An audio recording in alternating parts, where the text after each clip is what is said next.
తిను విని ఎందుకు అలా పెడుతున్నావు? డ్రమ్ స్టిక్ ఏమైంది? బయట పెడతావా?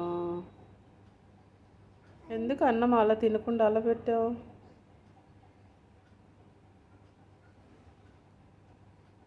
తిను, అన్నం తిను విని.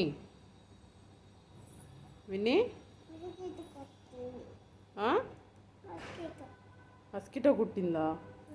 అందుకే తినట్లేవా అన్నం? తిను, నేను మస్కిటోని కొడతలే, తిను. అలిగావా?